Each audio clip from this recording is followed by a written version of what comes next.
وَلَوْ أَنَّنَا نَزَّلْنَا إِلَيْهِمُ الْمَلَائِكَةَ، اور اب اگر فرشتے بھی ان کے سامنے نازل ہوں، وَكَلَّمَهُمُ الْمَوْتَى، اور مردے قبروں سے نکل کے ان کے ساتھ بات کرنا شروع کر دیں، وَحَشَرْنَا عَلَيْهِمْ كُلَّ شَيْءٍ قُبُلًا، اور ہر چیز جن کا ان سے وعدہ کیا تھا ان کی آنکھوں کے سامنے آ جائے، قیامت بھی، عذاب بھی، سب کچھ بھی، مَا كَانُوا لِيُؤْمِنُوا، پھر بھی ایمان نہیں لے کے آئے۔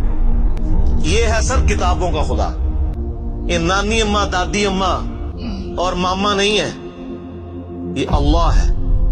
اب مجھے بتائیں، کسی سے مردہ نکل کے قبر سے کہے کہ میری تو پھینٹی لگ گئی ہے، آپ کو تو پوری زندگی نیند نہیں آنی ہے، لیکن اللہ فرما رہا ہے پھر بھی ایمان نہیں لے کے آئیں گے۔ یہ اللہ کہہ رہا ہے الا ان یشاء اللہ، ہاں اگر اللہ ہی چاہے زبردستی کسی کو اس طریقے سے ہدایت دے تو وہ الگ بات ہے۔ ولیکن اکثرہم یجہلون، لیکن اکثر لوگ جہالت کا شکار ہیں، وہ اپنی وشفل تھنکنگز کے اندر، امانیہم جنہیں کہا گیا، وہ ان میں پھر رہے پھرتے رہے۔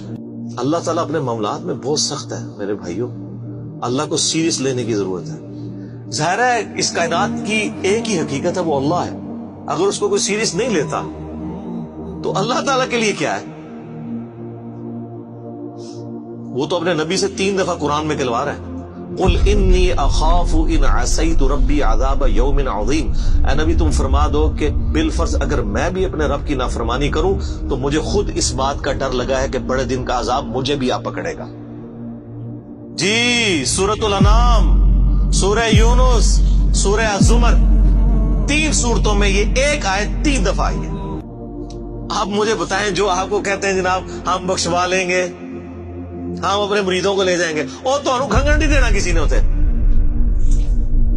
تو یہ اس لیے کہ نہ انہوں نے خود قرآن پڑھا ہوا ہے اور نہ آپ کو پڑھنے دیں گے، ورنہ آپ کا دماغ کھل جائے۔ او جی گاڈ از آل لونگ، یہ کرسچنز نے بھی ایک دھوکہ دیا ہے نا، گاڈ از آل لونگ، تو میں نے ان کو بھی پھکی دی تھی کہ اگر گاڈ از آل لونگ ہے اور وہ آل لونگ کا کانسیپٹ پھر صوفیاء کے ہاں ادھر مسلمانوں میں بھی داخل ہوا، وہ جی اللہ کو ہماری نمازیں چاہیے، اور سر اللہ نے کہا کہ مجھے تمہاری نمازیں چاہیے، اللہ کہتا ہے تمہیں تمہارے لیے نمازیں چاہیے، اللہ کے لیے نہیں، اپنے لیے۔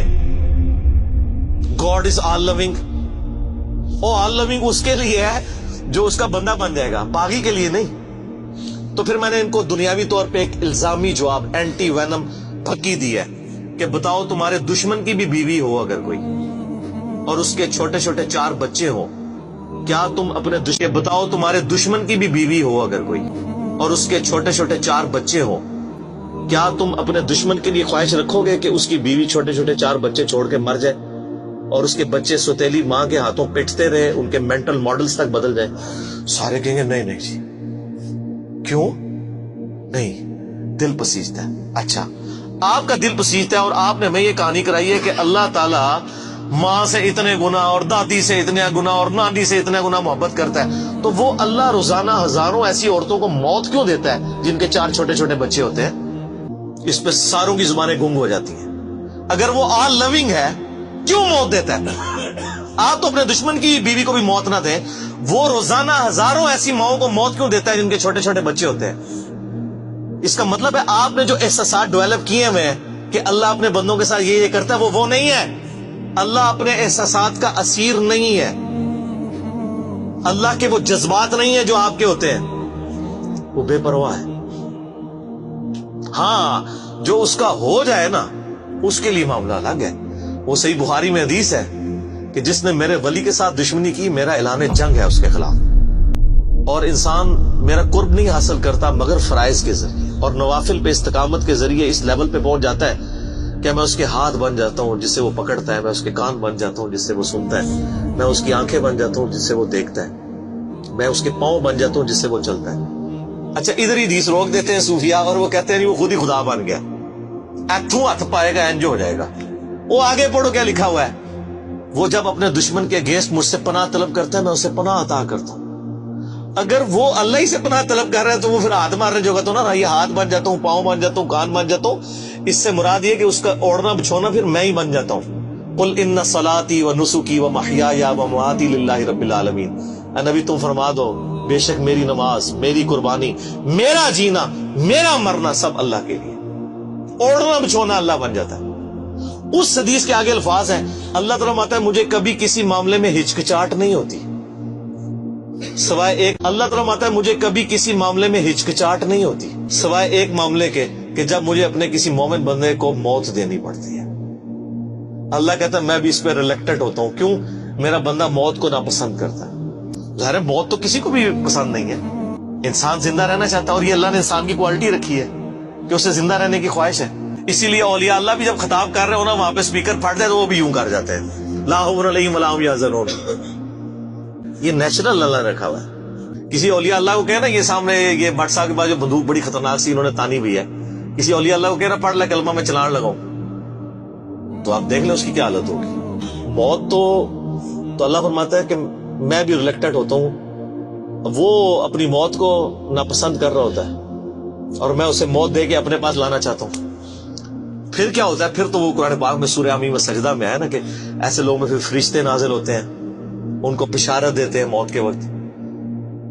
اور پھر سنن ابی داؤد میں سنن نسائی میں بڑی ڈیٹیلڈ احادیث ہیں کہ جب ایمان والے کی موت کا وقت قریب آتا ہے تو باقاعدہ اس کو آمادہ کیا جاتا ہے کہ وہ خود کہ میں مرنا ہے.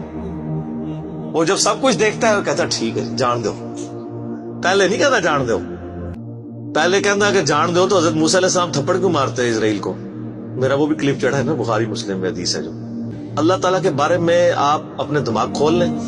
یہ آپ وہ کتاب کھول رہے ہیں جو بابوں کی لکھی ہوئی نہیں ہے کتاب, یہ اللہ کی نازل کردہ کتاب ہے. اس کو اسی طریقے سے سمجھنا ہے.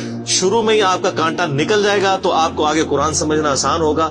اللہ کے مزاج کو سمجھنا ہے آپ نے, اور یہ دماغ میں بات طے کر لینی ہے کہ بابوں کا خدا اور ہے اور کتابوں کا خدا اور. یہ آپ جو پڑھ رہے ہیں نا یہ وہ خدا ہے جس کا تعارف محمد رسول اللہ صلی اللہ علیہ وآلہ وسلم نے آپ کو کروایا. یہ وہ خدا ہے جس کا تعارف پیغمبروں نے کروایا اور پیغمبروں نے ان کتابوں کے ذریعے کروایا جو اللہ نے ان پہ نازل کی تھی. یہ مولانا روم کے مثنوی شریف والا خدا نہیں ہے, یہ قرآن شریف والا خدا ہے. وہ کہتے ہیں وہ مثنوی مولانا روم جو ہے وہ فارسی کا قرآن ہے. استغفر اللہ تو بولی ایڈیاں کہانیاں ایڈے جھوٹ اتنی انبیاء کی گستاخانہ واقعات اس کے اندر ہیں اور اس کو کہتے ہیں فارسی کا قرآن ہے. سر فارسی کا قرآن وہی ہوگا جو قرآن کا ترجمہ فارسی میں شاہ ولی اللہ دہلوی نے کیا ہوا ہے. باقی وہ کہانیاں لکھتا رہے وہ قرآن نہیں بنتا. تو یہ ساری میں نے گفتگو شروع میں ہی کانٹا نکال دیا.